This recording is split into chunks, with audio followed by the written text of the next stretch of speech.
Estão tendo alguma dúvida em relação aos conteúdos até agora ministrados? Estão observando que eu estou mesclando conceitos de gestão documental e gestão da informação. O objetivo é que a gente encontre um ponto de equilíbrio entre as duas gestões, a dos documentos e a das informações, tá? E aí eu estou fazendo essa miscelânea, essa complementação dos dois conteúdos, porque a percepção que hoje se tem na arquivística moderna é que o que precisamos fazer é a gestão da informação. E, embora os arquivos estejam, em sua maioria, né, hoje, eles estejam em condições precárias, né, a gente pode pensar que, uma vez organizados, eles serão fruto de uma fonte de informação permanente. E é por isso que eu estou mesclando os dois conceitos. Eu vou dar rapidinho, eu vou fechar aqui, porque Cláudio Brito, do arquivo, ele está de férias e ele está assistindo online, mas eu não passei o link para ele. Eu vou passar agora, tá certo? Um momentinho só.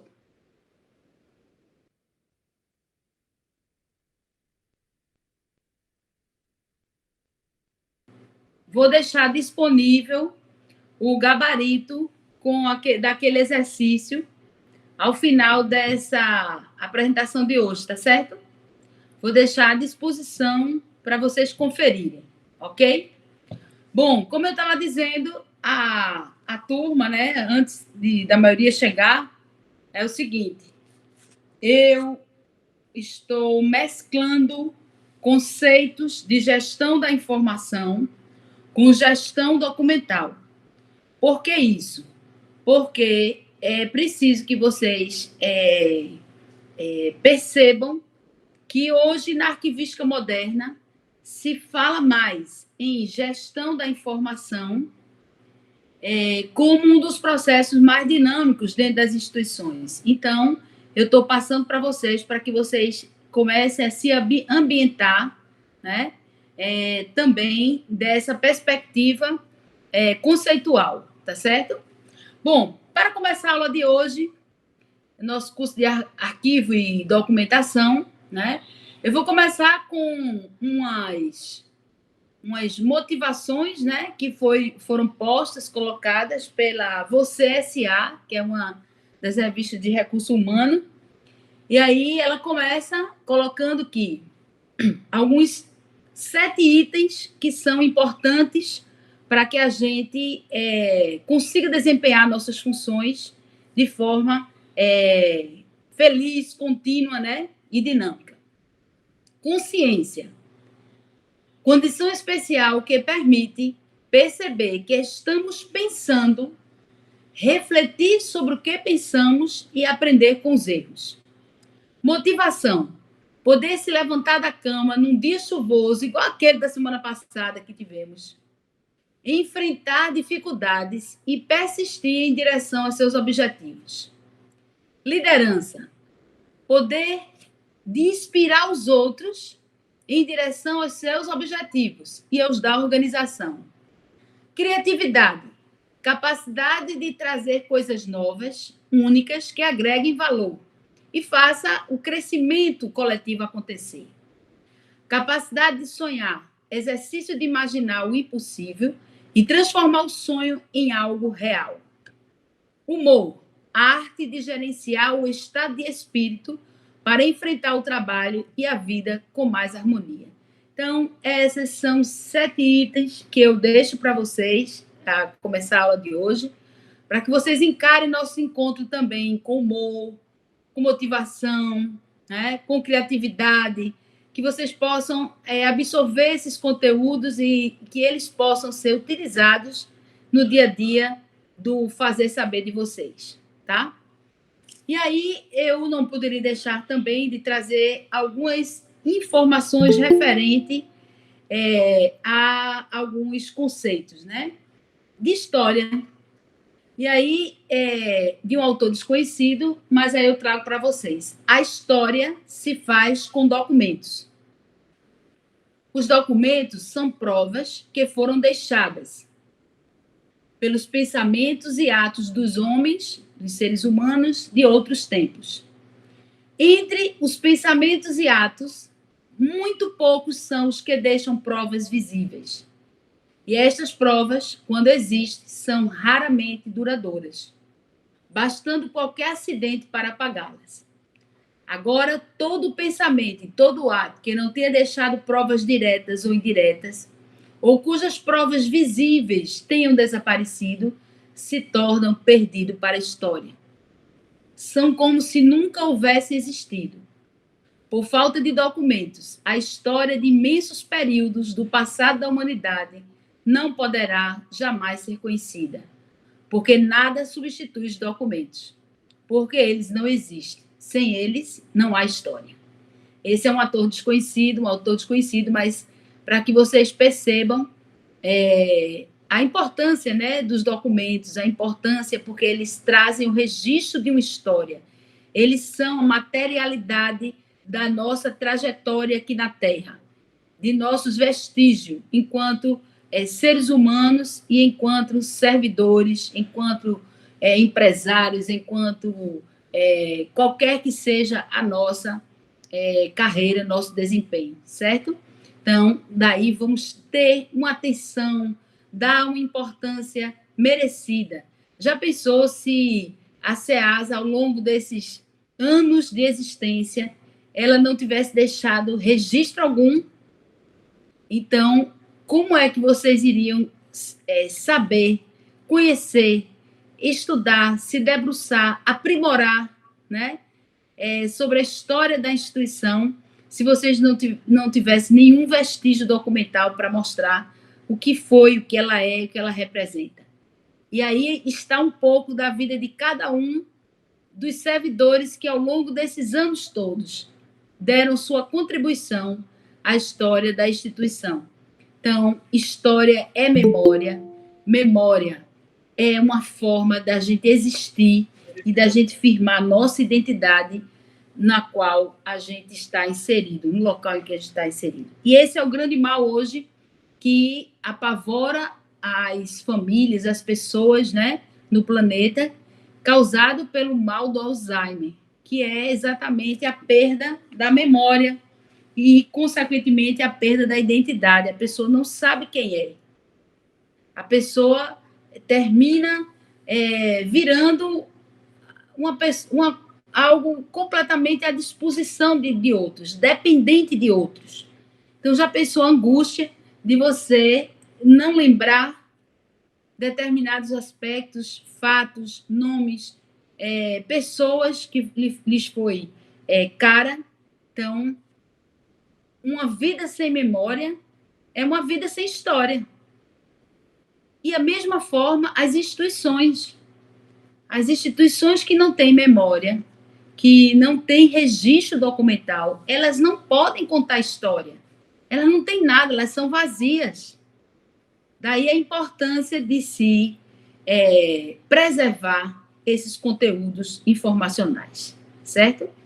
Então, mais uma vez aqui, para vocês fixarem, né, os conceitos de arquivologia, que é voltado para o estudo, para a ciência, para a arte dos arquivos, de uma forma mais genérica. Arquivísticas são os princípios e técnicas a serem observados na constituição, organização, desenvolvimento e utilização dos arquivos. Arquivística é o profissional de arquivo de nível superior, tá? Arquivamento é a operação que consiste na guarda de documentos nos seus devidos lugares, em imobiliário que eles são próprios e de acordo com o sistema de ordenação previamente estabelecido. E acervo é o conjunto de documentos de um arquivo, tá? Arquivologia e arquivística é a matéria competência do arquivista, que é o profissional de nível superior. Esse arquivista vai interagir diretamente com o arquivamento, com o acervo e com o arquivo, certo? Mais uma vez, também, para que vocês refresquem a memória referente aos conceitos. O que é documento? É algo corpóreo em que foi gravada uma noção, ideia ou mensagem. Todo documento é portador de informação. Informação é a noção, é a ideia ou a mensagem contida no documento. A informação é sempre incorpórea, ela é volátil, ela pode ser oral, transmitida de forma oral, pela linguagem dos sinais, né, Libras. Ela pode ser transmitida por uma matéria, um áudio, uma fotografia, uma planta. Ali vai estar de forma materializada, né, dependendo do suporte, essa matéria-prima que é abstrata, ok? O arquivo é um ou mais conjuntos de documentos, seja qual for sua forma e suporte material, acumulados em um processo natural por uma pessoa ou instituição pública ou privada no transcurso de sua gestão, conservados, respeitando aquela ordem para servir como testemunho, informação e fontes da história. Os conceitos e diferenças. Arquivos e informação são inseparáveis. Enquanto que os arquivos são formados por documentos e estes são portadores de informações. Acho que não tem nenhuma dúvida mais em relação a isso, né, pessoal? Tá claro, né? Os documentos são a matéria-prima dos arquivos e os objetos sobre os quais os arquivistas e profissionais da pesquisa, cientista, político, historiadores, realizam sua atividade profissional. Então, a gente tem aí 3 suportes de documento, né? Um do século XVIII, assinado pelo rei de Portugal, né?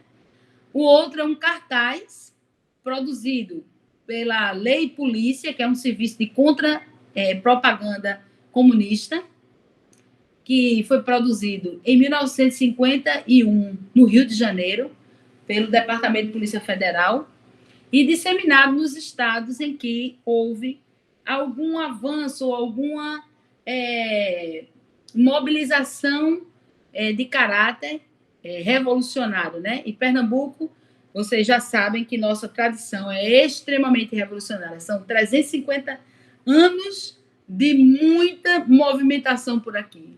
Motins, movimentos, insurreição, revolução, revolta.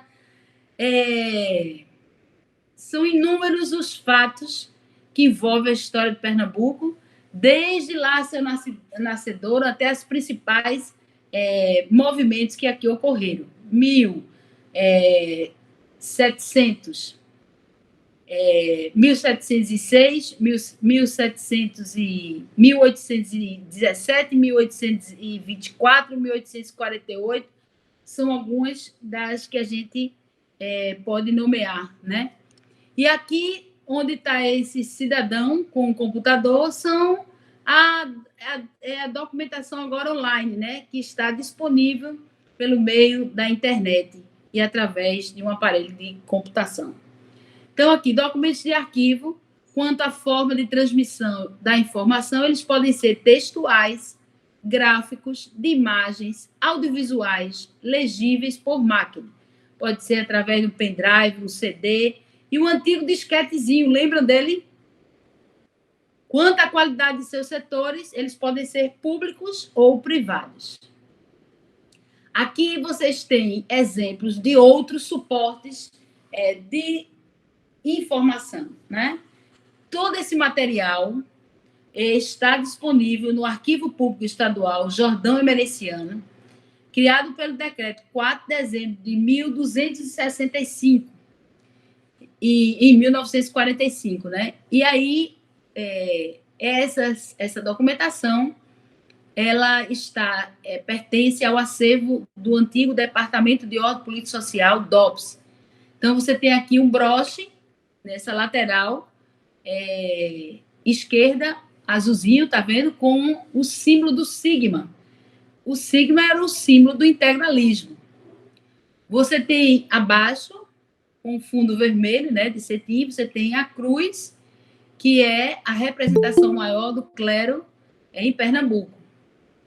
Ao lado, você tem um elmo da NSD, que é a Polícia Especial de Hitler, que estiveram aqui em Pernambuco, criaram um partido comunista lá na fábrica de tecido paulista dos Lundrings, tá? Acima você tem a apreensão de livros, tem a imagem de apreensão de livros de Lenin, Mao Tse Tung, Stalin e alguns outros títulos que foram apreendidos pela polícia porque eram considerados revolucionários.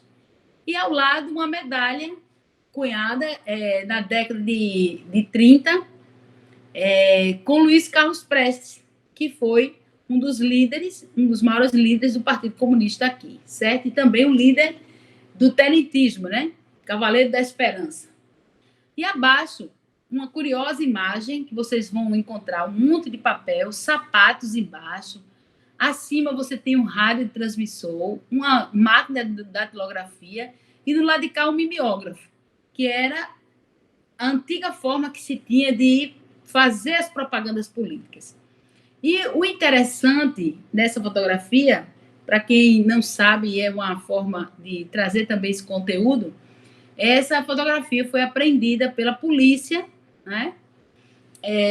Aqui de Pernambuco, DOPS, lá no Pina. E esses sapatos é porque nesse local, onde foi feito, segundo o jargão policial, o estouro, né? O estouro dessa célula funcionava uma célula comunista. Na frente da fachada dessa loja, essa lojinha, tinha uma sapataria. E isso não chamava a atenção imediatamente, assim, porque era uma sapataria, o pessoal entrava, saía, comprava o sapato e saía. Só que quando a polícia começa a perceber, acompanhar ou investigar a disseminação de propaganda considerada subversiva, né, comunista, na cidade do Recife, e ele descobre que isso estava vindo do Pina e começa a investigar essa sapataria que era, embora fosse pequenininha, era bastante frequentada. E aí eles resolvem, um belo dia, fazer um estouro dessa célula, desse espaço, desse local. E, para a surpresa dele, no fundo dessa loja funcionava uma gráfica clandestina, né?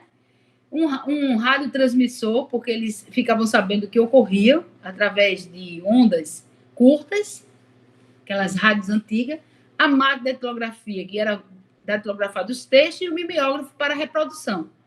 E os sapatos como prova de que aquela sapataria era, na verdade, um aparelho do Partido Comunista. E essa foi uma das maiores apreensões na época, e a fotografia, essa é uma de inúmeras que tem, elas retratam esse trabalho, né? Esse estouro, né, da polícia nessa célula. Na imagem seguinte, você tem outros suportes, né?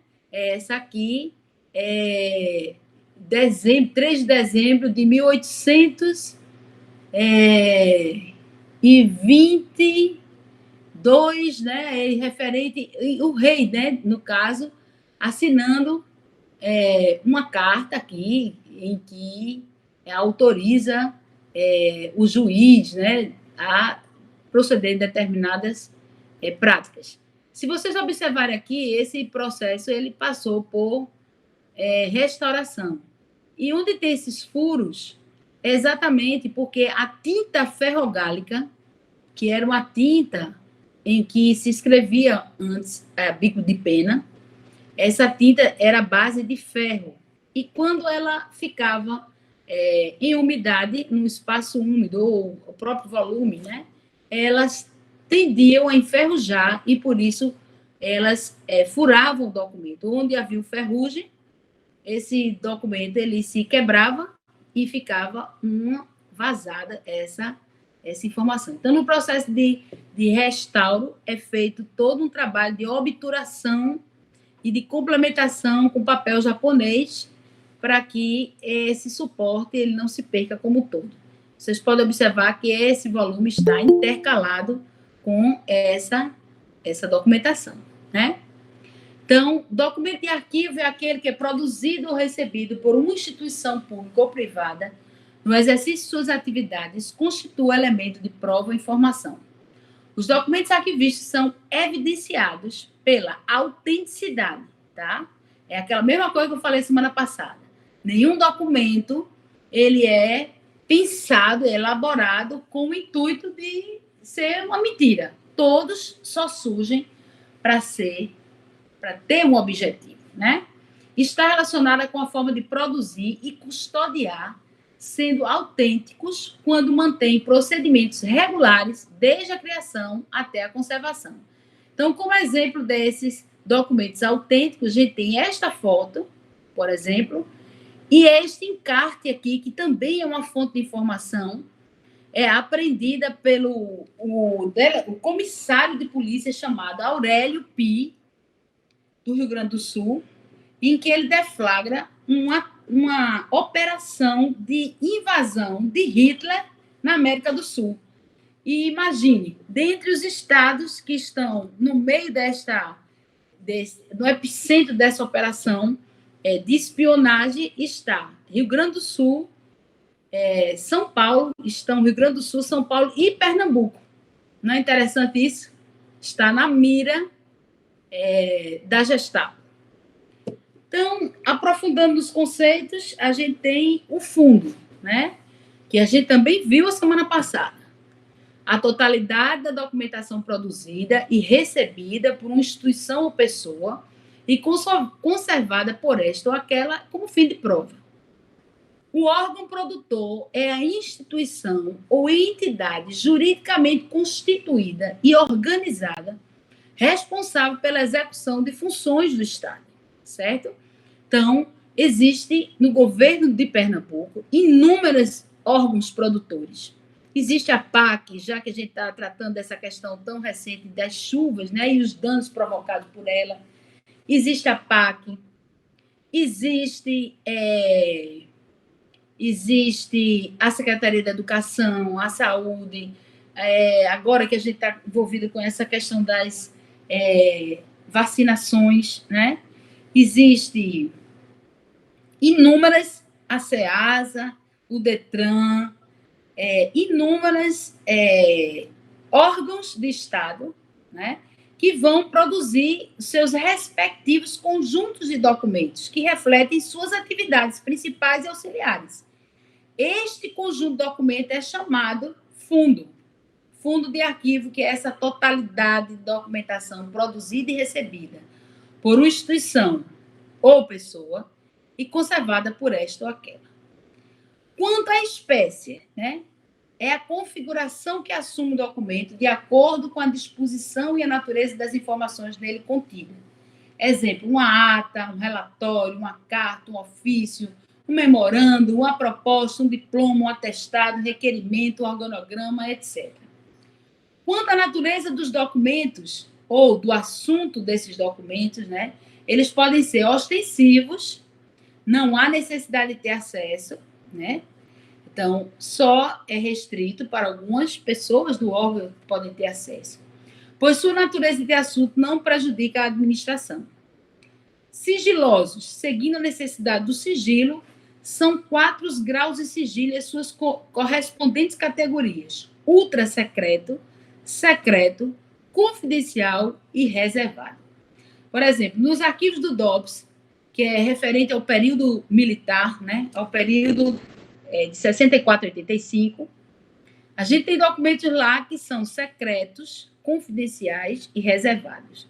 Não encontramos nenhum ultra secreto, com exceção, tá, dos documentos referentes à Segunda Guerra Mundial, que envolvia, os ultra secretos envolvem planos militares, planos de defesa, planos que envolvem a diplomacia, né? As embaixadas, esses são alguns exemplos. Os planos econômicos, que vocês não sei se lembram, mas o plano econômico pensado lá na época de Collor de Mello foi vazado, inclusive, pela própria secretária, ministra da Economia, né? Zélia Cardoso de Mello, que depois vem a se casar com Chico, como é o dele? Chico Anísio, né? Humorista, tem uma filha. E Zélia, ela liberou essas informações que seriam ultra secretas para parte de algumas empresas, de alguns grupos financeiros que passam a ter muitos lucros com isso. Então, essas informações ultra secretas, elas não podem ser jamais abertas ao público, né? Elas têm uma temporalidade, no mínimo, de 100 anos. Por exemplo, o acervo referente à Guerra do Paraguai, ele tem 100 anos para ter acesso, só que, em sua grande maioria, esse período, essa periodicidade foi ampliada por mais 100 anos, veja, porque os efeitos desse conhecimento podem trazer algum problema diplomático de uma certa seriedade, e aí não seria interessante a liberação dessas informações. E aí os graus de sigilo. Ultra secreto é de excepcional segurança, planos, projetos de guerras ou científicos, negociações para alianças políticas e militares. É interessante dizer a vocês, por exemplo, que no período da expansão marítima comercial europeia, lá no século XV, 14, 15, os portugueses guardavam as 7 chaves. Portugueses e espanhóis, eles concorriam entre si, né, com o domínio do que a gente chama do ultramar, né, daquelas áreas de navegação de mar aberto, tanto do Atlântico Sul como do Atlântico Norte. E aí os planos, os mapas, né, a cartografia naval, né, elas eram guardadas como segredo de Estado. Então, um sigilo enorme, e aqueles que faziam esses mapas, na maioria das vezes, eles eram até proibidos de andarem, de ter uma vida, e as pessoas não conheciam as suas reais atividades, tá? Eles ficavam clausurados mesmo lá, sem contato praticamente com o mundo externo. Então, de excepcional segurança, os planos de guerra ou científicos, negociações para alianças políticas e militares. Secretos, grau de segurança em que só as pessoas ligadas ao estudo ou manuseio podem tomar conhecimento. Planos de operações militares, plano de operações econômicas e etc. Confidencial, não requerem alto grau de segurança, mas seu conhecimento por pessoa não autorizada pode ser prejudicial ao indivíduo ou entidade, criando embaraço administrativo. Foi aquele exemplo que eu dei a vocês de um curso que eu estava dando em um determinado órgão, né, do município, e aí uma das pessoas participantes do grupo, comentando assim, em reserva, né, com uma amiga, a outra pessoa viu o comentário e soltou para o sindicato essa informação. Ainda não autorizada, né? E aí houve uma confusão no órgão, pararam tudo, o curso foi suspenso, a greve entrou, uma confusão que vocês precisavam ver. Então, criou realmente um embaraço administrativo. E reservados são os assuntos que não devam ser do conhecimento do público em geral. A fonte é Castro, em 1998. Em síntese, mais uma vez, o documento em sentido mais amplo e genérico é todo registro de informação, independente do seu suporte físico, é tudo que pode transmitir o conhecimento humano, livros, revistas, fotografias, filmes, microfilmes, microfichas, lâminas, transparência, desenho, mapas, patentes, discos, partituras, selos, moedas, medalhas, quadros, etc. Eu tive a oportunidade de, por exemplo, de ouvir, né, um ex-preso político que ficou na Casa de Detenção do Recife, no período de exceção aqui, né, em 1971, e ele, para informar, né, que os presos políticos estavam sendo objeto de tortura, vítimas de tortura. Então, eles fazem uma greve, pedem a visita de Dom Helder Câmara.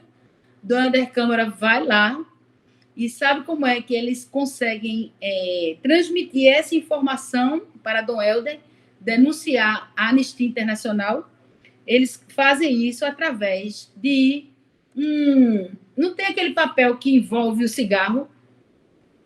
Eles tiravam o fumo, né, de dentro, e ali eles informavam letrinha bem miúda, aí colocava de novo e passava para Dom Helder repassar essa informação. E assim era uma maneira, né, de socializar o que estava acontecendo num período de extremo sigilo, censura e repressão, né? Como também na época da Segunda Guerra, os pombos correios, né, eram utilizados em mensagens em microfilmes miudíssimas nas perninhas dele, né? E isso foi utilizado como uma excelente arma de guerra, né, no período da Segunda Guerra Mundial. Relação documento e memória. Os documentos são a materialidade da identidade de um povo e é por meio deles que as instituições se reconhecem e a sociedade constrói a ideia de pertencimento, de identidade, um dos requisitos do patrimônio cultural. Então, a relação de documento com a memória é intrínseca, tá? E, consequentemente, com a história. Os acervos documentais são, para além de um registro, o elo de ligação entre o passado e o presente. E, como tal, uma ferramenta para elucidar o acontecido, revisitar a memória e reescrever a história. Esse pensamento aí, esse conceito é meu, um dos artigos que fiz para um livro do TRT, Tribunal Regional do Trabalho da Sexta Região. Um livro de comemoração de 70 anos. Então, vamos agora às correntes teórico-metodológicas, tá? Que servem para embasar o estudo dos arquivos. Então, veja, a gente tem várias correntes, tá? Então, a clássica tradicional francesa, lembra-se que eu disse a vocês que a ideia de arquivos modernos, ele surge na França, pronto. Então, a corrente clássica tradicional francesa, ela parte da teoria dos fundos em arquivo, tá? Que tem a ver com o princípio da procedência e proveniência, tá? Então, a teoria de fundos, ela tem a ver, tá, com de onde veio essa documentação. Que princípio rege esses conjuntos documentais? O respeito à proveniência e à procedência, consequentemente, a identidade desse documento é um princípio pilar da corrente clássica tradicional francesa. O tronco ibero-latino, ele recebe influência da França e aprimora alguns conceitos, como a teoria das três idades e o ciclo vital dos documentos. Para esse tronco ibero-latino, eles partem do princípio que os documentos ele cumprem um ciclo de vida igual à nossa existência enquanto seres humanos. Então, o documento nasce, tá? Tem a sua vida adulta, né? A tramitação todinha tem a sua vida adulta, e depois eles morrem, ou então são guardados para a posteridade. Um exemplo esse ciclo de vida desses documentos, né, é exatamente os arquivos quando saem da fase corrente, intermediária e permanente, tá? Então, é por isso que hoje ainda se guarda documentos de séculos antes de Cristo, né? Inclusive do Oriente, as pirâmides, a origem, né, a origem daquela civilização oriental estão sacralizadas, né, nessa preservação. Então, a corrente inglesa, ela reforça o respeito aos fundos, tá? Aos fundos documentais, com ênfase no método de tratamento em cada fase, corrente, intermediária e permanente. E a corrente inglesa ela é mais pragmática. Ela parte do pressuposto de que, se você organiza e você trata desde o nascedouro, na fase corrente, intermediária e permanente, cuidando dessa questão dos arquivos como elemento de prova, então você vai ter sempre um arquivo à sua mão, organizado, e sempre dentro de uma dinâmica de preservação. É uma preservação permanente, tá? Aí vem a corrente americana, porque houve, com a tecnologia, a Xerox, né, as copiadoras, a facilidade que você tem de copiar documentos, houve um acréscimo, sabe, exponencial de documentos. Porque as pessoas começaram a xerocar, tudo era uma cópia, uma cópia, uma cópia. Então, criou-se um volume documental excepcional, extraordinário. E aí, como tratar esse volume? Eis a questão. Como organizar, como manter esses arquivos quando você tem um volume, sabe, extraordinário de papéis e você não sabe que ordem dá aquele papel. Então, essa corrente americana, ela procurou racionalizar, certo? A produção desses documentos. Então, uma das pessoas que mais atuam nessa área é Theodor Schellenberg, né? Ele preocupa-se com o volume documental e como administrá-lo. E aí ele cria o conceito de gestão documental. Olha aí, gente, de onde vem o conceito de gestão documental. Ele vem exatamente desta corrente americana que, de maneira a resolver o problema gerado pela facilidade de você tirar cópia, o volume que se criou, aí ele vai promover também uma maneira de criar, estabelecer elementos de valoração desses documentos, tá? Então, ele cria a avaliação de documentos, que é aquela que nós vamos trabalhar nos próximos slides, tá? E essa avaliação, ela pensa e coloca os valores do documento, valor primário e secundário. O valor primário referente e voltado para a administração. E o secundário é aquele valor de pesquisa, aquele valor cultural, histórico, tá? E aí, veja, essa corrente americana também, ela dá impulso, né? Ela é uma base para a corrente canadense, que não só preocupada com o volume dos documentos físicos, e-mail, papel, eles vão procurar também se preocupar com a produção desses documentos em meio eletrônico, no objetivo de buscar eficiência na guarda e localização da informação.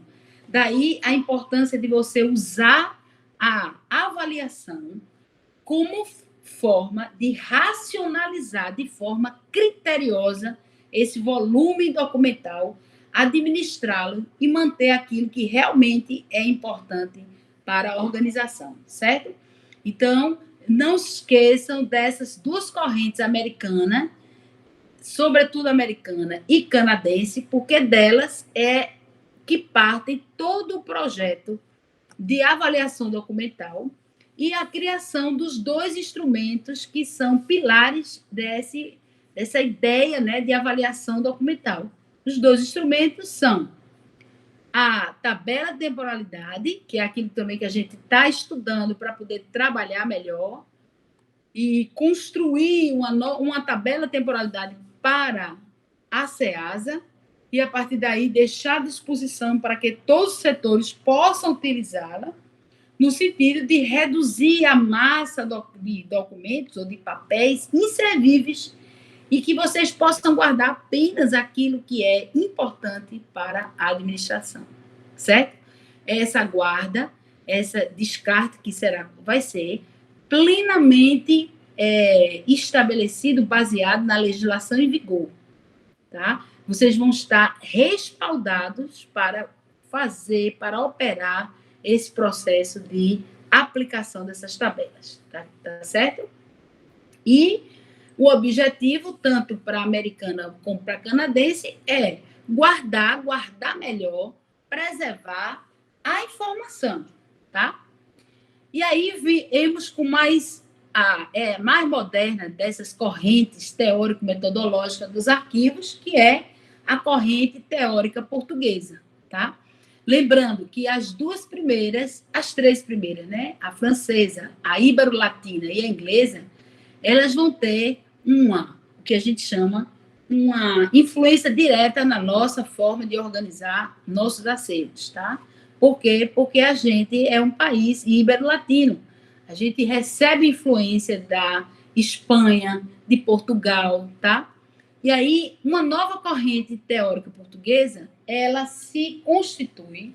tem se constituído, que é exatamente com o professor Armando Malheiro da Silva, que é um teórico bem moderno, né, da arquivística, juntamente com Fernanda Ribeiro e mais outros grupos de professores. E eles trabalham com a perspectiva da gestão da informação. E para eles, não é só o estudo da arquivologia que vai ajudar na organização desses arquivos. Para ele, além da arquivologia, você precisa de ter a ciência da informação, que seria o conjunto de conhecimentos referente a TI, tecnologia de informação, seria arquivologia, biblioteconomia, TI, né, tecnologia da informação, uma série de história, tá? Para embasar o estudo dessa importância dessa informação, tá? Essa corrente teórica portuguesa é focalizada na ideia da informação como principal elemento a ser estudado, preservado e socializado pelos órgãos e instituições. E aí eles percebem os arquivos como um sistema de informação, que é uma fonte de conhecimento permanente. Rompe com alguns paradigmas das correntes clássicas tradicionais, fundo, arquivo intermediário e avaliação, e propõe um olhar inter e transdisciplinar aos arquivos voltado à ciência da informação. Aí eu abro aqui um parêntese para essa ideia aqui de fundo intermediário, tá? E avaliação. É o seguinte, por quê? Porque para as correntes clássicas francesas, latinas, espanholas, inglesas, tal, você precisa percorrer as três idades, corrente, intermediário e permanente. Aí, esse período de espera entre os arquivos correntes e intermediários, que é, em média, de 10 a 30 anos nos arquivos intermediários, é esse período que a corrente teórica portuguesa não aceita. Ela diz que, ora, no momento em que a documentação ela já nasce histórica ou ela já nasce passível de ser eliminada. Para que eu vou esperar 10, 20, 30 anos para dizer se aquele documento vale ou não a pena? E aí ele diz que, para fazer esta avaliação, o órgão produtor é a autoridade máxima, é a autoridade competente para dizer o que presta e o que não presta. E aí eles partem do pressuposto de que, se você implementa, tá, um sistema de avaliação, quando o documento nasce, um sistema de avaliação que vai incidir nas atividades fim e meio, então não precisa você ter o arquivo intermediário. Você já avalia no início que aquela documentação é gerada, já diz quanto tempo ela fica nos arquivos correntes, e nesses arquivos correntes, em quanto tempo ela poderá ser eliminada ou se ela já vai para a guarda permanente. Aí, para ele, esse arquivo intermediário, que é esse arquivo que chama de segunda idade, né? Os arquivos do limbo, que chama também, porque fica lá esperando um dia ser avaliado. Para eles, esse arquivo de segunda idade não funciona, tá? E é por isso que a ideia de fundo, pronto, você não precisa ter o fundo de documentos. Porque tudo é informação.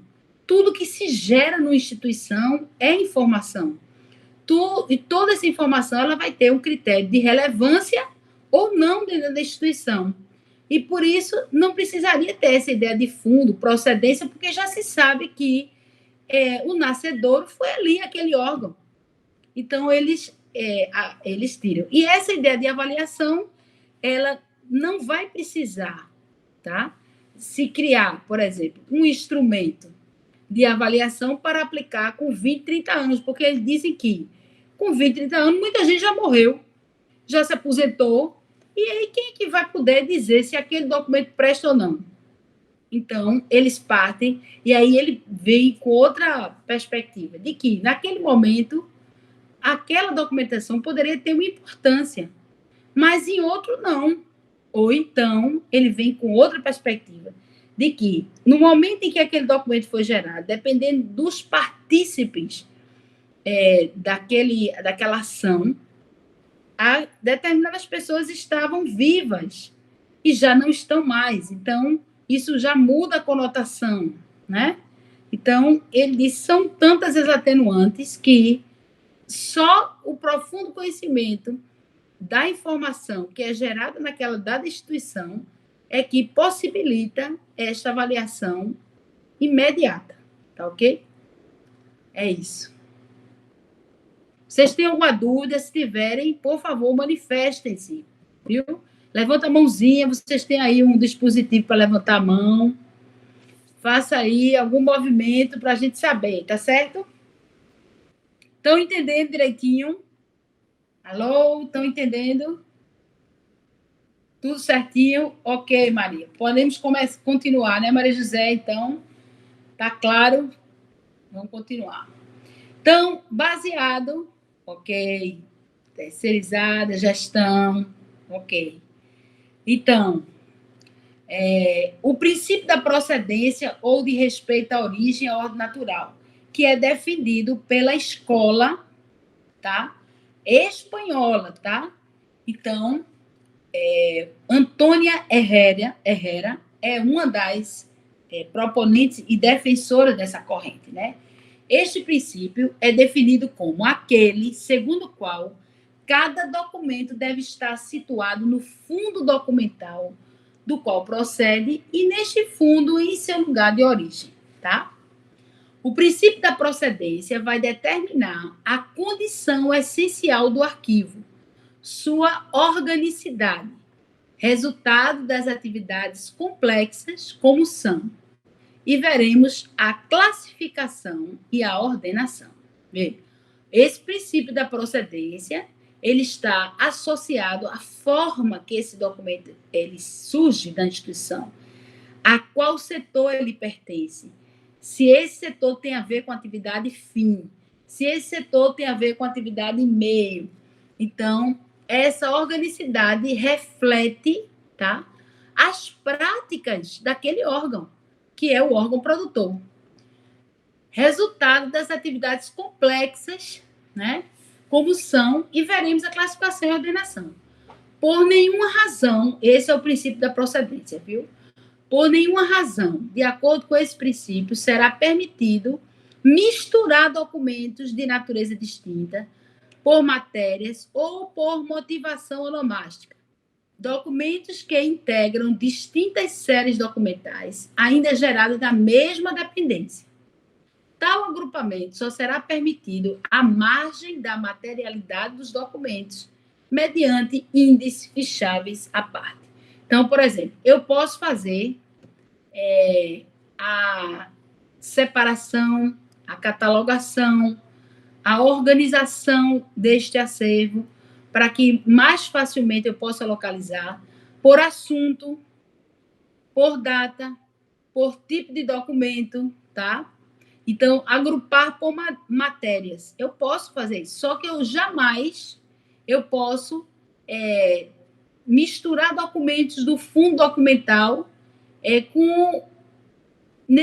em seu lugar de origem, em qualquer outro lugar. Ele tem que respeitar esse princípio de origem que ele tem. Quer dizer, qual o departamento, qual o setor, onde ele surgiu? Ele veio do jurídico, então ele vai ter uma relevância. Não, ele veio da presidência, então vai ter uma relevância. O documento, não, o documento veio, tá? Esse documento, ele veio do almoxarifado. Ele trata de uma guia de acesso aos carros da SEASA, uma autorização de acesso. Então, ora, uma pessoa que estacionou porque veio numa reunião e foi dada essa, vamos dizer que seja uma empresa que esteja implementando um serviço de informática. Bom, ele precisou, essa pessoa, estacionar 2, 3 vezes. Beleza, ótimo. Mas esse documento é necessário guardar por 20, 30, 50 anos na instituição. O que ele em si prova, né? Ele é matéria de prova e de informação de que natureza? Então, são essas questões que a gente vai... Qual o valor desse documento? Né? Então, vamos ver agora de que consiste a teoria das 3 idades. A ideia que permeia o princípio da teoria das 3 idades está relacionada com o ciclo vital de documentos. Lembre, toda vez que eu falar ou vocês ouvirem ciclo vital, lembre, nascimento, crescimento e morte. Necessariamente o documento não precisa morrer, né? Está relacionada ao ciclo vital dos documentos. Este ciclo contempla as seguintes fases: depois do nascimento, o crescimento, o decréscimo e a morte, tá? Arquivo corrente ou de gestão, também conhecido como de primeira idade ou ativo. São conjunto de documentos estreitamente vinculados aos objetivos imediatos para os quais foram produzidos e que se conservam junto aos órgãos produtores em razão de sua vigência e frequência de uso. São muito usados pela administração. Esses arquivos correntes, né, é aqueles que estão tramitando, tá certo? Arquivo intermediário, também conhecido como de segunda idade ou semi-arquivo ativo, são arquivos que aguardam em depósito de armazenamento temporário sua destinação final. Apresenta pequena frequência de uso. De vez em quando, uma vez perdido, o pessoal pede, tá? Pela administração. Mas ficam lá, retidos, esperando um dia que alguém determine qual a sua permanência, se ele fica para sempre na instituição ou se ele será eliminado, tá? Para você atribuir valores e também para você determinar prazos de guarda ou eliminação do documento, é preciso alguns critérios que a gente não vai ver agora, mas vamos ver, certo? Mais na frente um pouquinho. Arquivo permanente, também conhecido como arquivo de terceira idade ou histórico. São os documentos, os conjuntos documentais custodiados em caráter definitivo em função do seu valor. O acesso dele é público. Atenção, por descuido e desinformação, muitas vezes o arquivo é considerado ou é chamado de morto. Olha, está ali no arquivo morto, olha, está ali no arquivo inativo. Não é para ser assim, certo? Arquivo morto não existe. Os princípios do arquivo são localização rápida, segurança, flexibilidade e sigilo, tá? Então, se num arquivo eu consigo localizar rapidamente esse conjunto de documentação, esse conjunto documental, então meu arquivo está organizado. Se eu vou buscar a informação, é porque o arquivo está organizado. Se eu fecho os olhos e vou lá, pego, eu já sei onde está, é porque ele está organizado. Mas se você, por alguma razão, foi solicitado algum documento e você vai procurar, e eu vi em algum lugar, eita, eu me lembro, peraí, eu peguei, estava aqui, não sei o quê. Então, esse arquivo não está, é um termômetro factível de que ele não está organizado. Segurança, porque toda a documentação ela tem que ser guardada em segurança para que ela não fique exposta, para que ela não se extravie, para que outras pessoas não tenham acesso, desautorizadas não tenham acesso àquele conteúdo, né? E também, dentro dessa mesma perspectiva, o mantenimento do sigilo, ok? E aí vamos ver, benditos sejam os meus concorrentes, que me fazem levantar e render mais o meu dia, que me obrigam a ser mais atencioso, competente e correto, que me fazem ativar ou avivar mais minha inteligência para melhorar a prestação dos meus serviços e a divulgação deles. Esse é um autor desconhecido, mas também que nos impulsiona a melhorar cada vez mais. A gente tem que melhorar, não porque a administração... Assim, vou...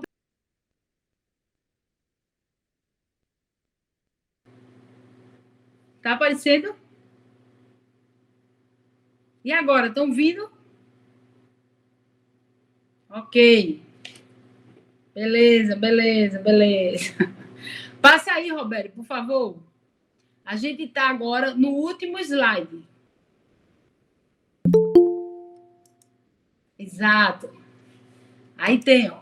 Benditos sejam os meus concorrentes que me fazem levantar e render mais o meu dia, que me obrigam a ser mais atencioso, competente e correto, que me fazem avivar mais minha inteligência para melhorar a minha prestação de serviço e a divulgação dos meus serviços, né?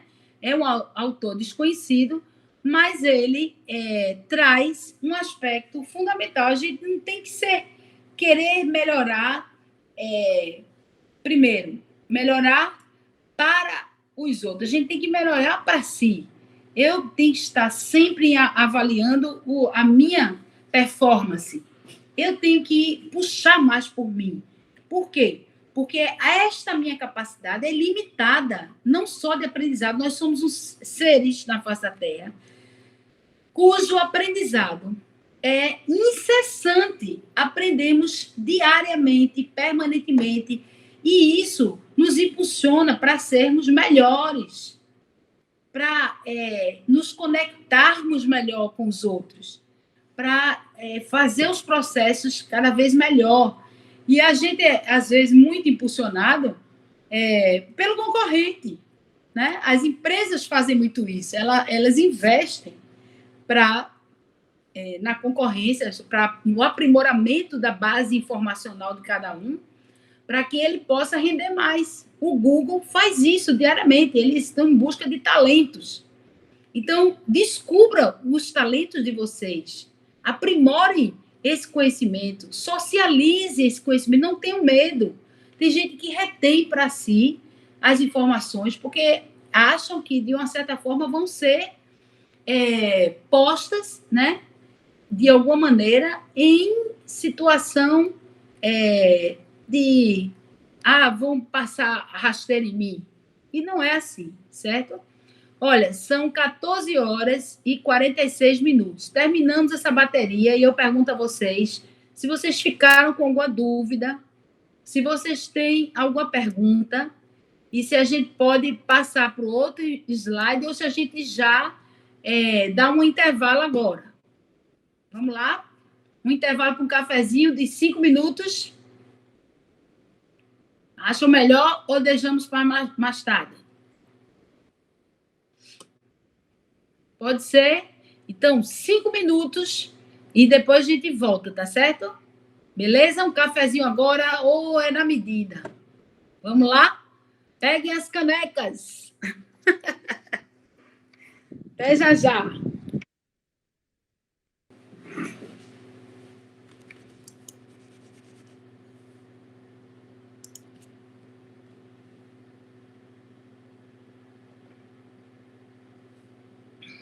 Oi, gente. Voltamos.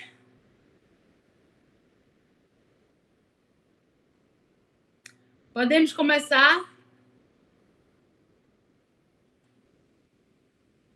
Ok, vamos lá. Obrigada pela paciência em ouvir. Se tiver mais uma dúvida, qualquer coisa, por favor, falem, viu? Tá me ouvindo e a imagem tá boa? Tá dando para direitinho? Ok. Então, vamos lá. Aí a gente vai adentrar um pouco agora nas tecnologias a serviço do arquivo, certo? E aí vamos entrar com um ambiente um pouco técnico, mais especificamente vendo a importância da gestão da informação e como a informática ela tem uma importância, tem um valor, né? Tem um aspecto fundamental para gerenciar esses processos, tá? Então, a informática como ferramenta de trabalho, o banco de dados, né? Da recuperação da informação, tá? Então, gestão da informação. Segundo Greenwood, 1982, a informação é considerada como o ingrediente básico do qual dependem os processos de decisão. Mas se, por um lado, uma empresa não funciona sem informação, por outro, é importante saber usar a informação e aprender novos modos de ver o recurso informação para que a empresa funcione melhor, isto é, para que se torne mais eficiente. Assim, quanto mais importante for determinada informação para as necessidades da empresa, e quanto mais rápido for o acesso a ela, tanto mais essa empresa poderá atingir os seus objetivos, ok?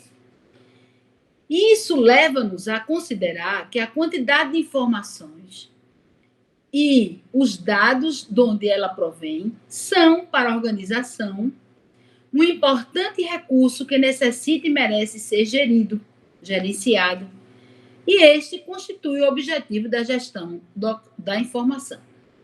Segundo Reis, 1993, para que essa gestão de informação seja eficaz, é necessário que se estabeleçam um conjunto de políticas coerentes que possibilitem o fornecimento de informação relevante, com qualidade suficiente, precisa, transmitida para o local certo, no tempo correto, com custo apropriado e facilidades de acesso por parte dos utilizadores autorizados. Então, veja que é uma cadeia. A informação, ela precisa circular.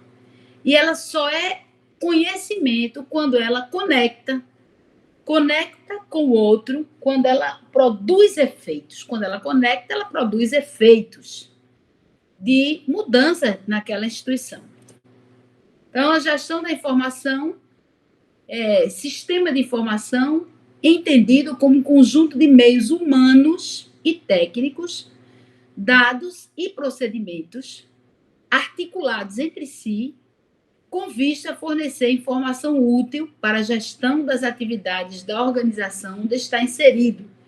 E quanto melhor representar a organização em funcionamento, mais flexível poderá ser essa organização, na medida em que os sistemas informacionais vai atuar sob a forma de análise, né? Forma de análise da organização e seus sistemas envolventes. O sistema de informação vai raiar como instrumento de mudança estratégica na estrutura organizacional, colocando novos desafios e exigindo a utilização de novas metodologias com a presença da tecnologia da informação. Veja, sistema de informação, ele só ocorre porque existem pessoas e meios. Meios são as máquinas, são os softwares, são os data centers, são os repositórios de guarda, de memória, né, da instituição. E essa informação não pode ser guardada aleatoriamente tudo, né? Porque nem tudo que se guarda é importante guardar. E isso vai encher. Veja que as máquinas, elas têm a obsolescência. Com o tempo, os softwares ficam caducos. Com o tempo, os sistemas que a gente chama, como é que diz, de proteção, eles também são ultrapassados. O que antes abria em disquete, hoje já não abre mais. Os computadores, os PCs, né? Eles têm uma vida limitada e, consequentemente, as informações digitalizadas ou as informações em meio eletrônico, elas terão que acompanhar essas mudanças que ocorrem tecnológicas, certo? Então, sistema de informação, pessoas, mais instrumentos e informações. E TI é a tecnologia da informação que vai viabilizar a circulação, o acesso dessas informações que estão nesse sistema informacional da empresa, tá? Para facilitar o acesso, a tramitação, facilitar com que essa informação chegue em tempo real para aquele determinado departamento, setor, etc. A presença de TI, as novas metodologias com a presença de TI, na medida em que estas constituem um potencial de desenvolvimento para as organizações. Então, imagine hoje, em pleno século XXI, se todos os arquivos, ainda do mundo inteiro, no mundo globalizado, inclusive, ainda fosse em papel. Veja que os processos ainda seriam muito lentos, muito problemáticos. Então, hoje, o investimento é muito alto em tecnologia. Eu me lembro que em 2013, em 2012, 11, 12, até chegar a 2013, né?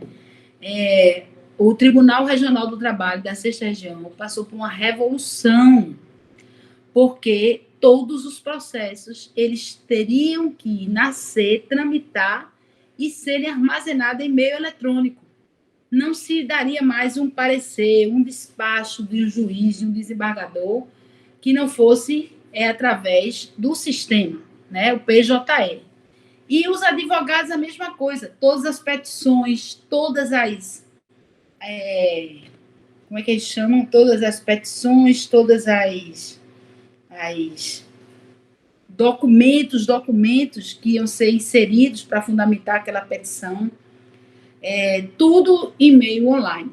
Até o advogado da OAB, ele entrava com um totem, né, que é feito um pendrive com autorização para acessar o sistema. Então, foi um investimento, olha, absurdo, vocês não querem imaginar o investimento altíssimo que o Tribunal Regional do Trabalho teve para criar, primeiro, o centro, né, de memória de todo o sistema. Segundo, para criar as ferramentas de conexão com o CNJ, com o TST, Tribunal Superior do Trabalho, com todos os tribunais. E fazer isso com as 71 varas de Pernambuco. E, consequentemente, nacionalmente. Então, veja, hoje se criou um grande problema. Por quê? A cada 5 anos, todo o parque informático do tribunal tem que ser renovado. Isso está lá como uma premissa. A cada 5 anos, um novo data center, né, que é o local, aqueles cérebros enormes de computadores, que chegavam no tribunal num fim de semana, porque o trânsito, se fosse normal, ia tumultuar, porque era imenso, aqueles caminhões imensos, aquelas carretas, para trazer aquele monstro, né? E cada vez a memória, tudo ali testado, tudo muito afinado. Menina, era um protocolo tão grande de teste, de armazenamento, de acesso a advogado, acesso a desembargador, acesso a juiz, acesso das varas. Pense a revolução. E tudo isso foi um investimento altíssimo. Vocês não têm noção do investimento que isso foi. Hoje, toda a documentação que antes era física e que permanece ainda, porque há muitos processos de caráter permanente, que não podem ser eliminados, mesmo ainda que sejam digitalizados. Esses processos em meio digital, eles hoje estão nas nuvens. E do mesmo jeito que não há ainda um tratamento em muitos segmentos, né, de repartições públicas do seu acervo físico, agora que não há mesmo em meio digital. Então, permanece, olha, foi feita uma estatística, mais de 2.050 bytes de memória utilizada nas nuvens só para a guarda desses processos a nível de Pernambuco, sem falar a nível nacional. Então, veja, como você vai garantir a preservação dessa documentação? Como você vai garantir que as pessoas que estão lá com esses processos e que envolvem a vida dessas pessoas possam comprovar isso? Porque lá vai ter a imagem, por exemplo, dos documentos probatórios daquela causa. Vamos dizer, se houver uma pane mundial em todos os computadores que existem, todos os data centers, imagine o que será da humanidade.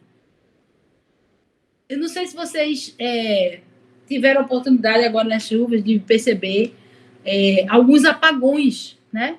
E esses apagões se dão por quê?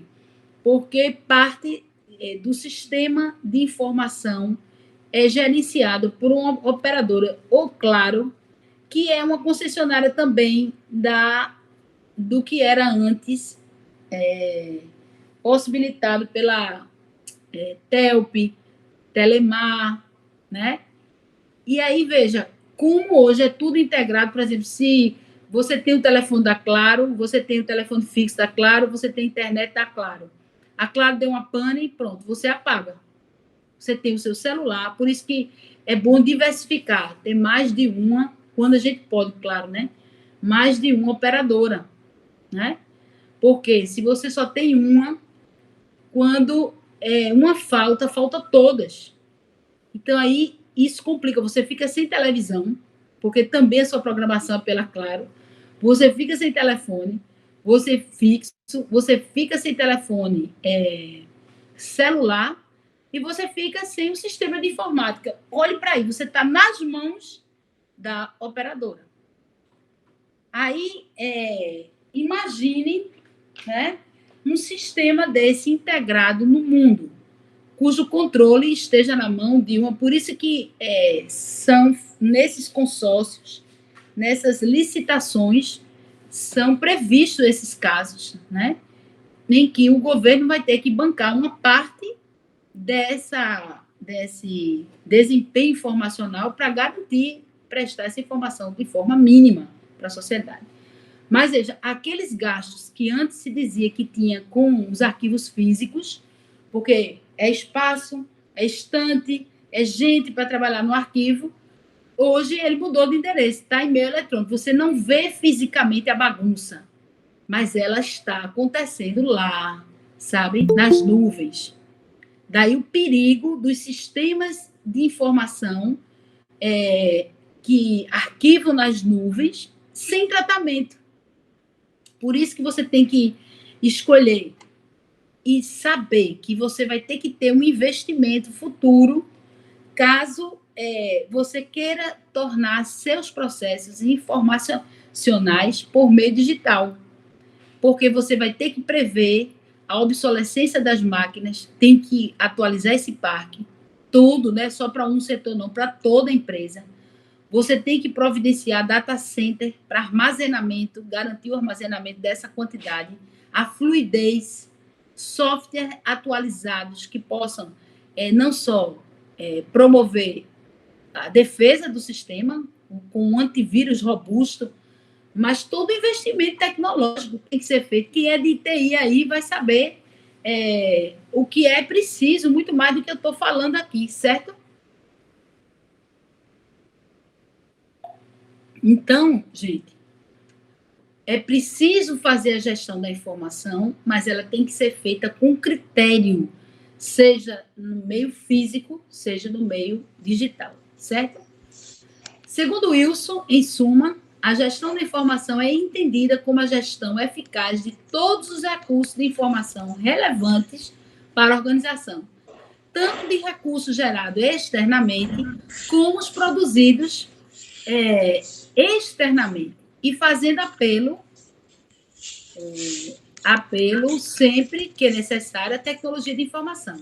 José, quer falar alguma coisa? José Cláudio? José? Alguma pergunta, José? Não?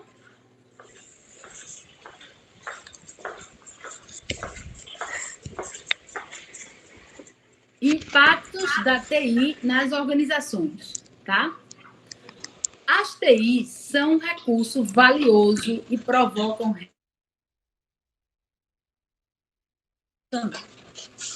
ao nível estratégico, quando uma ação é suscetível de aumentar a coerência entre a organização. José Cláudio, eu vou te pedir para tu desligar o microfone. Tu e Yasmin, por favor, porque está dando interferência. Está ouvindo? José Cláudio e Yasmin, por favor, desliguem os seus telefones, os seus microfones.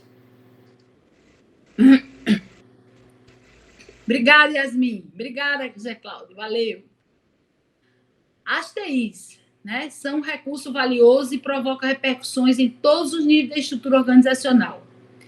Ao nível estratégico, quando uma ação é suscetível de aumentar a coerência entre a organização e o meio envolvente, que, por sua vez, se traduz num aumento de eficácia em termos de cumprimento da missão organizacional. Aos níveis operacional e administrativo, quando existem efeitos endógenos, traduzidos em aumento da eficiência organizacional em termos de opções estratégicas. No entanto, ao ser feita essa distinção, não significa que ela seja estanque, independente, pois existem impactos simultâneos aos vários níveis de estratégia operacional e tática, certo? O que chama muita atenção de alguns conhecedores do assunto é que mesmo no mundo tecnológico da informação, é importante que a gente tenha, tá? Para que as organizações não sofram e estejam preparadas para qualquer situação emergencial.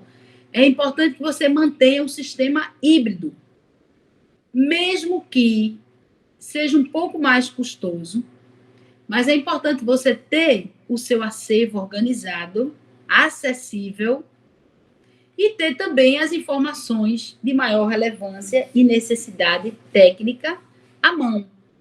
Caso haja um sinistro, que Deus o livre, na organização, no sistema, no de TI todo, essa informação ela poderá ser recuperada fisicamente através do arquivo geral, certo? O principal objetivo da gestão da informação é identificar e potencializar recursos informacionais de uma empresa, instituição, organização e sua capacidade de informação, ensinando a aprender a adaptar-se às mudanças ambientais. A gestão da informação, aquisição, armazenamento, análise e uso provém da estrutura para o suporte ao crescimento e desenvolvimento de uma organização inteligente, adaptada às exigências e novidades da ambiência em que se encontra. Então, veja, cabe, através de uma análise, de uma muito pé no chão, muito, sabe, coerente, envolvendo os principais setores decisórios da instituição, justamente com o TI, escolher o melhor recurso que facilite a vida de todos. A tecnologia ela veio para facilitar a vida, para vamos dizer, acelerar os processos, para tornar aquela organização mais ágil, mais célere, certo? Mas isso tem que ser para agregar algo tranquilo à organização. Não para trazer problema, arrancar os cabelos, para fazer com que a pessoa se preocupe. Para isso, veja, a inteligência competitiva. Lá no TRT se investiu muito em planejamento estratégico. você saber o que a empresa precisa, para onde vai, qual é a sua missão, para onde ela vai, onde ela quer chegar, né? E quais os meios que ela tem de chegar e sair. Qual é seu ponto forte e seu ponto fraco. Então, a importância do planejamento estratégico para a gestão do conhecimento, para a gestão da informação, para, de informação de observadores, informação de especialista, para olhar a organização de fora para dentro, tá entendendo? E colher informações de dentro para fora e escolher a melhor ferramenta, porque essa inteligência dinâmica, competitiva, vai fazer a empresa melhorar circunstancialmente suas ações, né? Então, gestão do conhecimento, que é baseada a partir da informação de observadores, né? E com parque tecnológico de softwares, novas tecnologias, infraestrutura de rede, de telecomunicações, tá? É possível a gente estar fazendo esse curso agora porque há uma estabilidade na estrutura de comunicação, não é isso? De internet. Já pensou se fosse oscilante, tanto da minha parte como de vocês, esse encontro seria inviável, né? O tempo todo parando, nem o raciocínio iria acontecer, tá? Gestão da informação, ela vai ser totalmente trabalhada a partir de um planejamento estratégico com o objetivo de produzir uma inteligência competitiva, né? Informações da gestão da informação documentária, da informação estratégica, certo? Banco de dados. O que é um banco de dados? São conjuntos de dados com uma estrutura regular que organiza informação, ou arquivos que armazenam dados em tabelas estruturadas de forma a comporem um banco de dados. Esses arquivos devem estar de acordo com os seguintes pontos. Veja, a SEASA trabalha com armazenagem. Então, uma logística de armazenamento, de atendimento ao público que utiliza desse espaço, de, por exemplo, uma logística que seja eficaz no controle de quem são as empresas que estão subsidiadas no espaço de abastecimento da SEASA, o que elas produzem, né? O que elas precisam para manter seus negócios ativos, quem são esses clientes, quem são esses parceiros, quem são esses investidores, né, que impulsionam a central de abastecimento. Então, isso é um banco de dados que deve estar permanentemente atualizado, tá? As tabelas que compõem determinado sistema deverão ser fornecidas em formato compatível com o software do Access, daquele outro também que é bom, como é, meu Deus, o Excel, né? Tabela de Excel, sem necessidade de conversão. Qualquer tempo se possa abrir, sem muita sofisticação, porque essas tecnologias elas terão que agregar, elas não têm que vir para dificultar, certo? No caso do fornecimento de dados em um formato não ativo do Access, deve-se dar preferência DBF, DBase 3. De qualquer forma, deverá ser possível a importação pelo Access sem perda de dados. Aí eu me lembro de uma incompatibilidade do PJE, né? Porque o sistema que foi desenvolvido pelo Tribunal TJPE, que é o Tribunal de Pernambuco, né, de Justiça de Pernambuco, a Justiça Comum, tentou ser o Tribunal TRT antes, tentou migrar esse parque tecnológico para agilizar o processo, né, de implementação do processo eletrônico. O que foi que aconteceu? Não aconteceu, porque a linguagem dos dois softwares não se comunicavam. Os dados não podiam ser importados, né?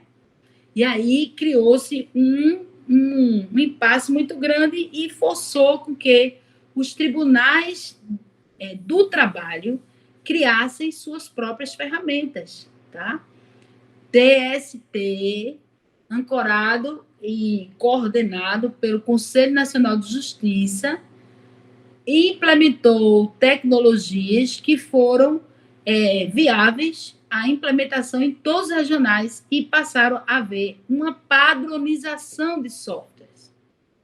E, consequentemente, essa padronização o que a gente chama uma licitação coletiva, porque isso também ia diminuir os gastos futuros com o processo licitatório, né? E aí foi criado um projeto de modernização tecnológica coordenado pelo Tribunal Superior do Trabalho e que todos passaram a aderir. Então, desse projeto, eu queria colocar para vocês a experiência que, por exemplo, o Oracle passou a ser vamos dizer assim, a ferramenta comum a todos esses tribunais. Mas esse sistema não se comungava com o do TJPE, que era outra linha, SQL, se não me engano, e os dois não transportavam dados, havia uma incompatibilidade. Então, veja, é importante isso, tá? É importante que os softwares que foram desenvolvidos ou adquiridos pela instituição possam receber essa migração de dados da base que já existe, para que não comece de novo do zero, né? Já pensou a trabalheira? Isso é uma dor de cabeça. Todo processo é trabalhoso, mas a gente não tem que fazer com que eles sejam sofridos, né? Trabalhou sim, sofrido não, sofrimento já basta, abasta a vida. Todas as relações entre as tabelas deverão ser explicadas através de diagramas que indiquem os tipos de relacionamento e chaves de acesso. Essa documentação é fundamental para o atendimento do sistema desenvolvido e para a recuperação dos dados. Aí eu trago para vocês, essa eu digo porque realmente foi real. Eu fui dar uma capacitação depois de um atendimento ao Detran, na época eu não vou dizer quanto tempo faz não, porque aí vocês vão dizer que eu sou muito velha. Mas faz um tempinho. E aí foi antes deles começarem com esse processo de automação, né? Tecnologia e tal. E aí o que aconteceu? Foi feita uma licitação, olha o perigo, viu, gente? Foi feita uma licitação, a empresa que ganhou forneceu tudo para digitalizar tudo, né? As Renastes, a Renavan, o controle da frota, os processos de compra, venda, troca de carro, passar e tal, e tudo lá foi digitalizado. Todos os processos de Detran, não sei se vocês se lembram, antes, para você tirar a carteira, você fazia à mão, a provinha, né? Depois passa a ser completamente digital, inclusive a assinatura da própria carteira em loco, com a sua imagem lá, né? Garantida para mostrar a fidedignidade da informação. Bom, essa empresa ganhou para digitalizar esses processos e no contrato, como se estava muito engateando ainda, não se previu, ou quem fez a licitação não previu que era para esse banco de dados ser repassado imediatamente para o Detran. Pronto, tudo bem, digitalizado, funcionando, beleza. Se não me engano, com 2 anos, começou a dar problema. E aí, tudo digitalizado. Uma parte bem importante da documentação, eles eliminaram. E aí, o que aconteceu? Aconteceu que foram pedir o banco de dados à empresa ganhadora, que foi de São Paulo. E, para surpresa dos gestores envolvidos, pasme, a empresa tinha aberto falência, ninguém localizava ninguém mais, e todo o repositório digitalizado que foi construído lá na época, a partir de uma licitação, foi por água abaixo. O Detran passou. Eu me lembro, como se fosse hoje, pense no problema gerado. Foi uma confusão tão grande que vocês não querem imaginar. Então, é preciso também, na escolha do software. Aí, outra questão agora que também eu vivenciei. Eu tenho muita história para contar, viu? Não é à toa que eu sou de história. Agora, pelo PJE, antes, para os arquivos, né? O pessoal preocupado com os processos que estavam sendo gerados. Tudo bem, pelo PJE era direto e vai guardar na nuvem, tá bom. Enquanto tiver espaço, vai fazendo, vai guardando. Sem critério de seleção, né? Passou. Aí, para os documentos físicos, a mesma coisa. Só que uma empresa de Brasília passou a vender para todos os tribunais a preservação dessa memória em meio digital. E essa empresa, que eu não vou dizer o nome, essa empresa digitalizou tudo. E todos os tribunais compraram esse mesmo software. O que aconteceu? A memória de todos os regionais que aderiram a esta ferramenta que foi comprar, a memória ficou nas mãos de uma terceirizada. Então, documentos, porque os tribunais, a grande maioria, eles surgem na década de 40, né? Em 41, com Vargas. Então, ficaram à mercê deste fornecedor. Aí o homem viu que tinha, dos 23 regionais, 12 estavam com ele, quase a metade, né? Quase mais da metade. Então, ele se achou, né? E aí começou a cobrar preços absurdos pela plataforma, pelo funcionamento da plataforma. E aí, eu disse, olha, gente, isso não vai dar coisa. Eu levei a experiência do Detran, me lembro que fosse hoje, para o fórum, falei com o gestor, que era o coordenador de gestão documental do TST, Luiz Fernando, e aí disse a ele que havia o conhecimento agora de um software livre que você podia baixar. Então, para os arquivos, eles passaram a adotar o ICA Atom, que é um software livre, está na rede. Você faz a customização dele e ele é baseado nas normas de descrição arquivista, que a gente vai chegar lá, né? Essas normas de descrição vai possibilitar o quê? Essas normas de descrição vai possibilitar que você encontre a informação no mesmo padrão, qualquer parte do Brasil e dos países que adotam essas normas internacionais de descrição. Então, esse software permite isso, e aí começou o dilema desses regionais para migrar para esse software livre, que é o ICA-Atom, que é um software para arquivos permanentes, né? Para os arquivos que vão ficar retidos na instituição, porque eles têm um valor histórico, probatório imenso. Então, se utiliza essa forma de descrição. E o software, como é livre, é barato, não tem custo nenhum, a não ser um sistema que está na internet, aí o próprio setor de TI do órgão baixa ele, faz a customização e passa ele a operar dentro da instituição, certo? Mas por que eu estou dizendo isso? Porque o cuidado de quando for fazer licitação, porque com essa história de dizer que a gente vai fazer licitação pelo menor preço, é muito complicado para a administração, porque nem sempre o menor preço é sinônimo de competência, de lisura. Então, é uma coisa para se ficar atenta. Eu estou colocando isso porque o próprio governo do Estado entrou no IBIRA.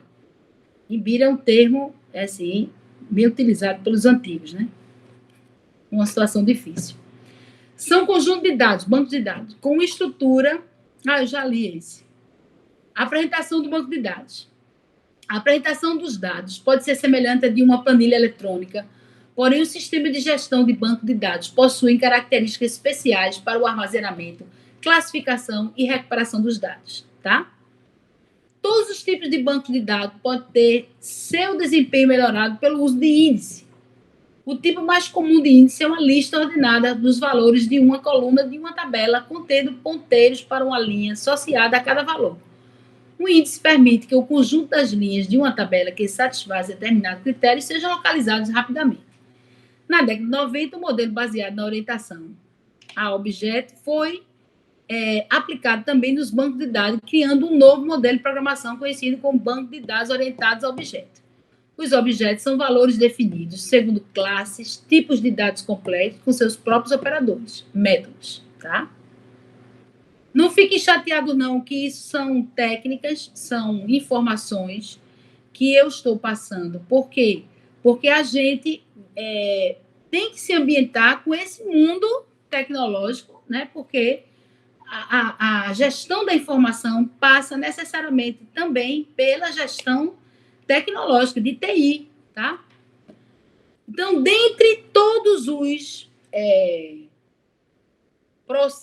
vamos dizer assim, todos os documentos processados, o microfilme, e-mail eletrônico, digital, etc., tal, que não seja o meu físico, né? Todos esses documentos, o microfilme ainda é o mais garantido em termos de longevidade, tá? O microfilme é a segunda forma mais antiga de preservação da informação. E ele é uma imagem, uma fotografia, uma imagem estática, tá? De um documento, certo? O microfilme é uma cópia fotográfica de um tipo de documento reduzida a uma pequena fração do formato original. Pelo seu tamanho, é elegível a olho nu, apesar da extrema redução, mantém as características fiéis do documento e pode ser lido através da ampliação da imagem num vídeo de um leitor ou aparelho de leitura, que são aquelas leitoras de microfilmes. Qual a vantagem do microfilme, né? A ordenação racional do arquivamento, a conservação, ela é mais segura contra sinistro de qualquer gênero, notável economia de espaço, tem uma validade legal, grande rapidez na localização dos documentos, tá? As desvantagens são o alto custo para aquisição de equipamentos e execução da microfilmagem, um espaço para o arquivo de segurança num prédio separado, contra incêndio, com um cofre, pelo menos, contra incêndio, além do reservado para a guarda dos microfilmes e leitoras. Por quê? Porque esse espaço tem que estar refrigerado 24 horas para que esses microfilmes mantenham a sua conservação.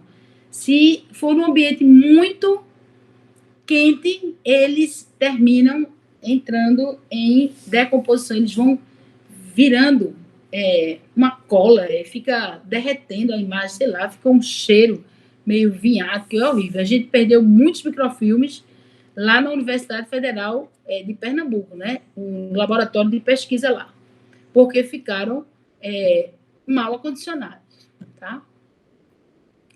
Além do reservado para a guarda dos microfilmes e leitoras, a manutenção dos microfilmes de segurança em temperatura e umidade controladas, recuperação dos documentos permanentes submetidos à microfilmagem.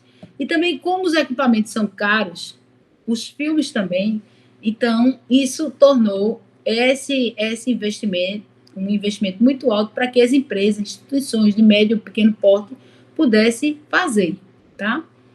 Aí, hoje, você já tem a microfilmagem eletrônica, que é um outro recurso que, através de uma máquina especial, ela não só imprime como em papel, como também ela transforma esses microfilmes em imagem digital, através de um CD, de um pendrive, etc. Então, há uma versatilidade maior, né? A versatilidade dos sistemas de microfilmagem e sua consequente utilização prevê as mais diferentes formas de recuperação da informação, seja através de códigos, fichas, ou pela conjugação com sistemas de computação eletrônica de dados. Foi aquilo que eu falei para vocês.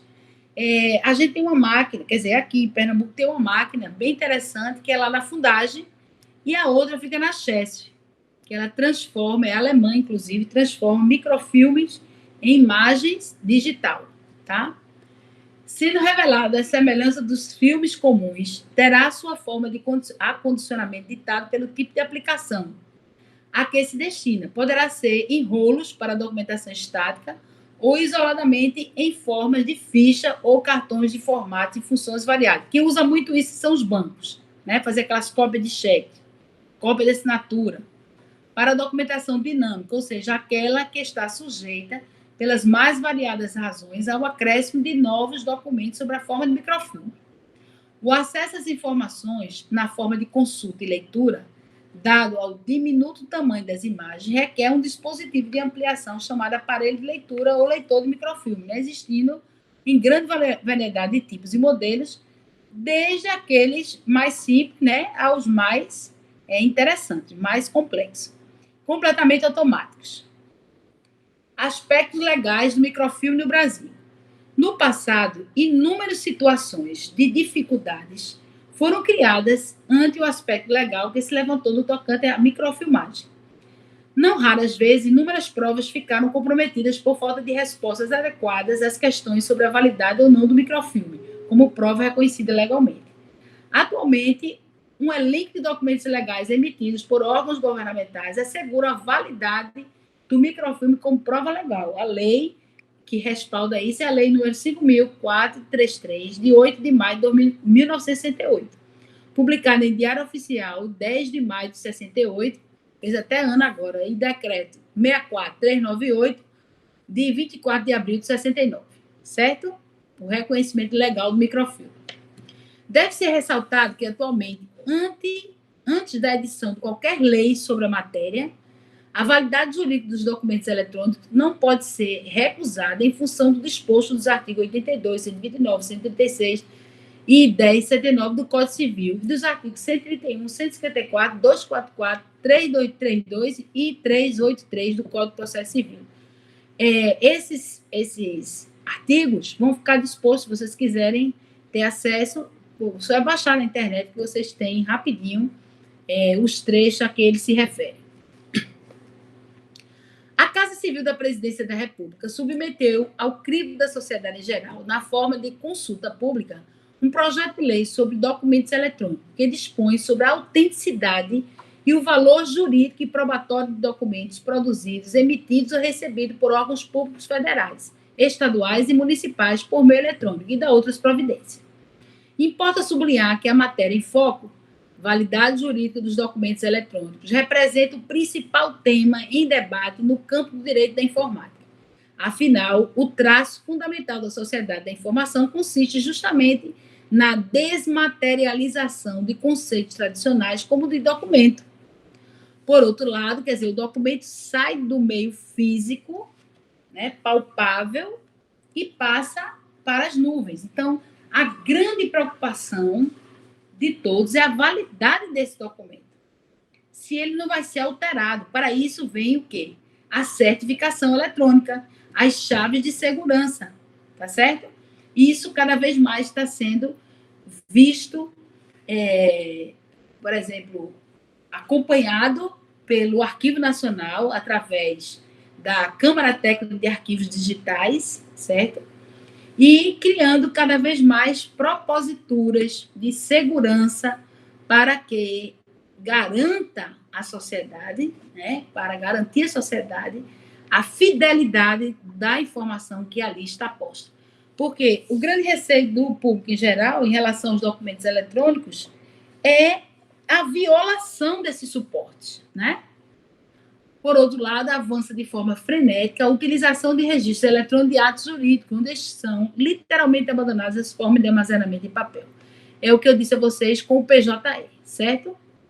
O avanço acelerado das tecnologias da informação, TIs, observado nas últimas 2 décadas, gerou profundas mudanças no processo de trabalho das instituições públicas e privadas e sua relação com a sociedade.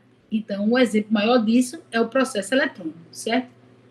O documento eletrônico, a transmissão eletrônica de informações, a comunicação em tempo real são realidades consolidadas na vida da sociedade moderna, baseadas em sistemas estruturados de e-mail, business, e-gov, entre outros.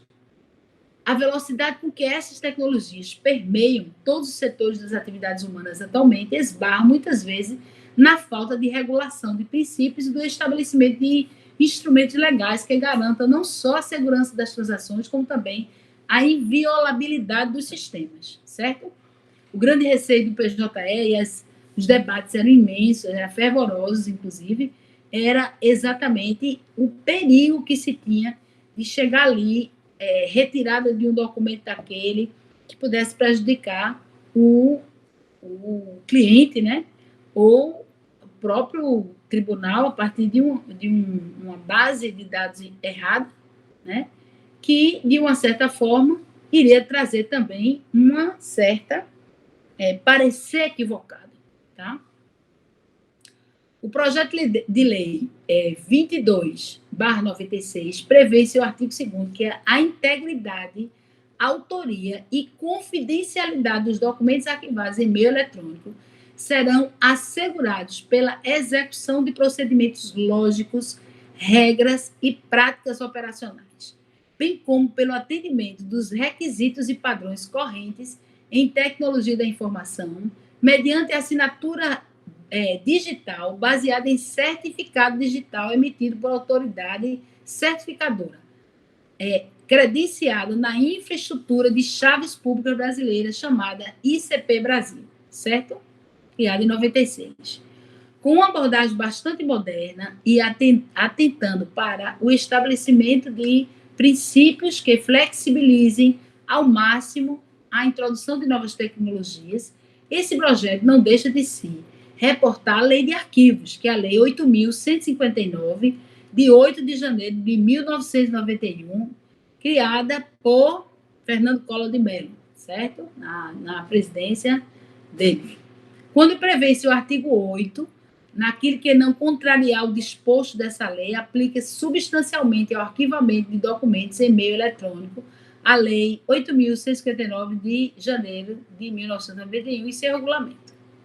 Estabelecido em seu artigo 1, fica instituído infraestrutura a medida provisória número 2.200, de 24 de agosto de 2001, que institui a infraestrutura de chaves públicas brasileira, ICP Brasil, para garantir a autenticidade, a integridade e a validade jurídica de documentos em forma eletrônica, das aplicações de suporte e das aplicações habilitadas que utilizem certificados digitais, bem como a realização de transações eletrônicas seguras. Brasil 2001. Note que a função de autoridade gestora de política de segurança foi delegada ao Comitê Gestor do Setor ICP Brasil pelo Decreto 3.505, de 13 de junho de 2002. E aí, a gente encerra essa outra bateria, tá? Levando em consideração 3 aspectos. Gestão documental e gestão da informação, eles se imbricam, eles se articulam, eles se encaixam, certo? Não existe uma sem outra, por isso que o investimento que as instituições devem fazer, ele deve cumprir todas as cadeias, toda a cadeia, né, informacional. Quais são? Investimento em capacitação dos operadores, de quem vai trabalhar nessa TI, certo? Dos receptores, que são os servidores que vão utilizar essas ferramentas, tá? É preciso que eles estejam muito confortáveis, muito seguros do que estão fazendo, o que vão fazer. Hoje, o e-mail passa a ser oficial, né? E, inclusive, é criado um e-mail institucional para facilitar as comunicações e, automaticamente, o sistema salva esses e-mails para ficar como prova, né? Sobretudo quando você trabalha em rede. Outra coisa que a instituição deverá fazer é ampliar, atualizar o parque tecnológico, né? Os sistemas de TI têm que estar atualizado, antenado com o que há de mais moderno. Consequentemente, você tem que ter um setor chamado tecnologia de informação operante, atualizado, que esteja antenado com as tecnologias mais modernas e que possa também, através de convênio, e aí eu indicaria o CESA, o Porto Digital, como forma de vocês terem esse aporte tecnológico atualizado, né? E cada vez mais e investindo nessas ferramentas. Não adianta qualquer tecnologia de informação de ponta se você não tem a base organizada. Se você quiser trabalhar essa questão da gestão documental e transformá-la em gestão da informação, é preciso, tá? É preciso que os arquivos estejam organizados. É preciso escolher, tá? Escolher a melhor forma de trazer essas informações de transparente, rápida, célere. Para isso, os arquivos têm que estar organizados. Tem que ser feita a aplicação da tabela de temporalidade. Por quê? Porque nem tudo você vai digitalizar. Você não vai ocupar as redes, né? Os sistemas de armazenamento com besteira. Eu me lembro que na época do governador Jarbas Vasconcelos, vocês devem se lembrar ou devem ter ouvido falar, uma empresa chamada a TCI ganhou uma grande licitação para digitalizar todos os processos.